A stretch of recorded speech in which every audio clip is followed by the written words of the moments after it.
राष्ट्रिय परीक्षा बोर्ड प्रशासन सहायक द्वितीय पत्रका लागि महत्त्वपूर्ण सामग्रीको साथमा उपस्थित भइसकेको छु। आर्थिक विकासका संवाहकहरू सार्वजनिक क्षेत्र, निजी क्षेत्र र सहकारी क्षेत्र सम्बन्धी सामान्य जानकारी। आर्थिक विकासमा पनि यी सबै क्षेत्रको भूमिकालाई महत्त्व दिँदै नेपालको संविधान 2072 को मार्गदर्शक सिद्धान्तमा सार्वजनिक, निजी र सहकारी क्षेत्रको सहभागिता र विकास मार्फत उपलब्ध साधन र स्रोतको अधिकतम परिचालनद्वारा तीव्र आर्थिक वृद्धि हासिल गर्ने अवधारणा अवलम्बन गरिएको देखिन्छ। यसैगरी मार्गदर्शक नीतिमा सार्वजनिक, निजी र सहकारी क्षेत्रको सहभागिता र स्वतन्त्र विकास मार्फत राष्ट्रिय अर्थतन्त्र सुदृढ गर्ने नीति लिएको पाइन्छ। यसरी नेपालको अर्थतन्त्र सार्वजनिक, निजी र सहकारी क्षेत्रको भूमिका र योगदान रहने गरी मिश्रित अर्थव्यवस्था रहेको देखिन्छ। आर्थिक विकासमा यी तीनवटै क्षेत्रको भूमिकालाई निम्न अनुसार उल्लेख गर्न सकिन्छ। सार्वजनिक क्षेत्र क परिचय। सबै सरकारी निकायहरू जसमा नेपाल सरकारको लगानी र जिम्मेवारी रहेको छ, ती सबैलाई समष्टिगत रूपमा सार्वजनिक क्षेत्र भनिन्छ। सबै मन्त्रालयहरू, सार्वजनिक संस्थाहरू, प्रदेश मातहतका सम्पूर्ण कार्यालयहरू, स्थानीय तहहरू लगायत सबै सरकारी निकायहरू सार्वजनिक क्षेत्रहरू हुन्। सार्वजनिक हितमा केन्द्रीय सरकारद्वारा सञ्चालित समग्र क्रियाकलापहरू र त्यसको फैलावट वा विस्तार नै सार्वजनिक क्षेत्र हो। खासमा सरकारी क्षेत्र नै सार्वजनिक क्षेत्र हो। जनताको जीव धनको समानता र स्वतन्त्रताको संरक्षण गरी राष्ट्रिय विकासको समग्र नेतृत्व समाह गर्ने, शान्ति तथा सुव्यवस्थाको स्थापना गरी आम नागरिकमा अमन, चयन तथा परिवर्तनको प्रत्यक्ष प्रत्याभूति दिलाउने तथा समष्टित आर्थिक गतिविधिको नियामक संयन्त्र नै सार्वजनिक क्षेत्र हो। देशको अर्थतन्त्रको अभिभाव, सहजकर्ता, उत्प्रेरक र नियामक भूमिकामा रही आर्थिक विकासलाई वञ्चित मार्ग प्रशस्त गर्ने क्षेत्रको रूपमा यसलाई अर्थ्याउन जरुरी हुन्छ। सरकारको पूर्ण वा आंशिक स्वामित्व भएको वा व्यवस्थापनमा सहभागी रहेको क्षेत्र नै सार्वजनिक क्षेत्र हो।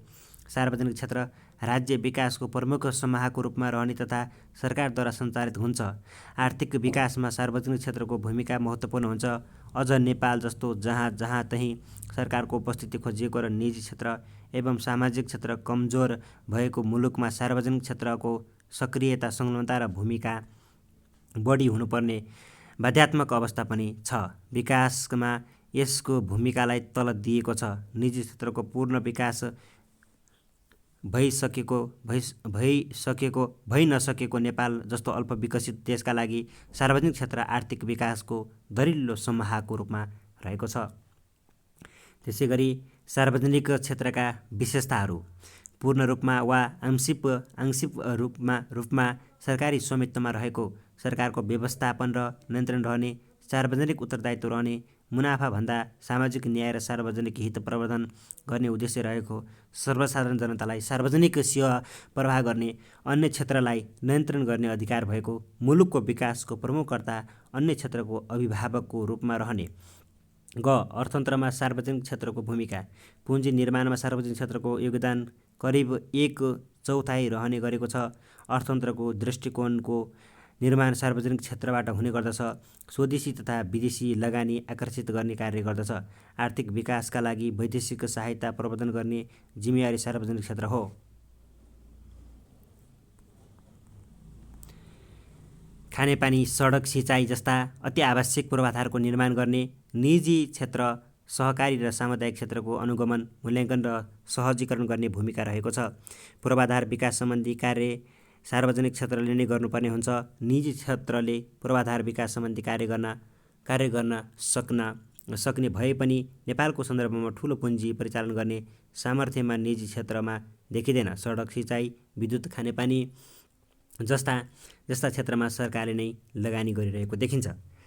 सार्वजनिक क्षेत्रले नै दात्री समुदाय र अन्तर्राष्ट्रिय विकास संस्थाबाट वैदेशिक सहायता प्राप्त गरी आर्थिक विकासका क्षेत्रमा परिचालन गर्ने हो। त्यसैगरी विपन्न वर्ग र सीमित आय भएका वर्गका मानिसहरूले जीवनस्तर उठाउन सार्वजनिक क्षेत्रबाट नै न्यूनतम ब्याज दर वा ब्याज दर सहित लघु कर्जा कार्यक्रमहरू सञ्चालन हुने गरेका छन्। औद्योगिक पूर्वाधारहरूको निर्माणमा सार्वजनिक क्षेत्रको योगदान रहँदै आएको छ। देशमा रहेका औद्योगिक क्षेत्रहरूको विकास सरकारबाटै भएका छन्। त्यसैगरी सार्वजनिक क्षेत्र गरिबी निवारण गर्ने संयन्त्रको रूपमा नै रहन्छ। गरिबी निवारण सम्बन्धी नीतिगत व्यवस्था र यसका अन्तर्सम्बन्ध स्थापित गर्ने काम सरकारले गर्दछ। आर्थिक स्रोत साधनको न्यायपूर्ण वितरण, पछाडि परेका क्षेत्र वर्ग र समुदायका लागि लक्षित कार्यक्रम सञ्चालन, स्वरोजगारी सिर्जना, सामाजिक आर्थिक सुरक्षा, अनुदान प्रणालीको माध्यमबाट गरिबी न्यूनीकरण गर्ने मूलभूत भूमिका र जिम्मेवारी सार्वजनिक क्षेत्रकै रहने गर्दछ।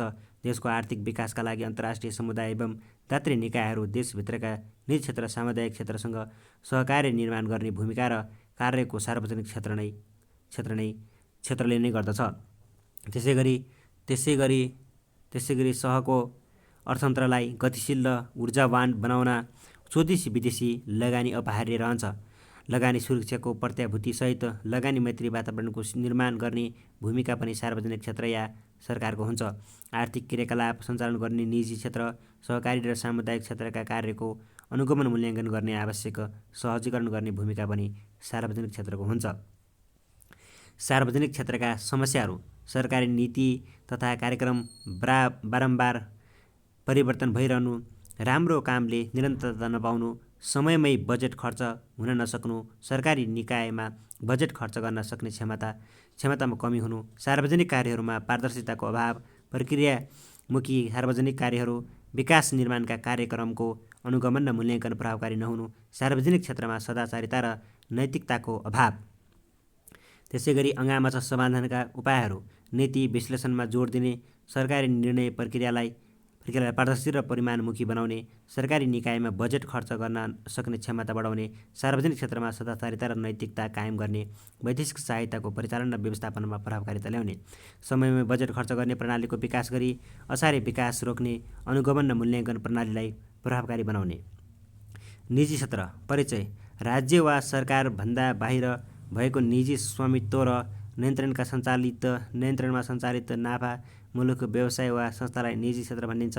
Buddha Air, Soaltee hotel, Sipradi motors, Siddhartha bank, Kantipur television आदि निजी क्षेत्रका उदाहरणहरू हुन्।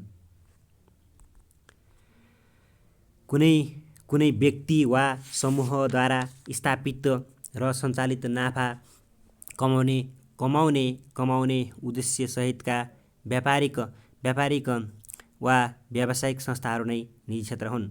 निजी क्षेत्र आर्थिक वृद्धिले आधारशिला हुन् र निजी क्षेत्रसँग उद्यमशीलता, सृजनशीलता, नवीनतम प्रविधि, जोखिम वहन गर्ने क्षमता हुन्छ। यो नाफामुखी हुन्छ। निजी व्यवसाय, निजी उद्यम तथा निजी उद्यमशीलताको नामले निजी क्षेत्र चिनिन्छ। सरकारको नियमकै आधारमा स्थापित र आफ्नो सङ्गठनात्मक नीति नियमको आधारमा परिचालन मुलुकको आर्थिक विकासमा टेवा पुर्याउने सरकार बाहेकका क्षेत्रलाई निजी क्षेत्र भनिन्छ। सरकारी नीतिको अवलम्बन गरी सरकारको प्रत्यक्ष निगरानीमा सञ्चालित क्षेत्रलाई निजी क्षेत्र भनिन्छ। यो सरकार बाहिर रही राष्ट्रको सामाजिक सेवा तथा अन्य विकासमा योगदान पुर्याउने अर्को महत्त्वपूर्ण क्षेत्र हो।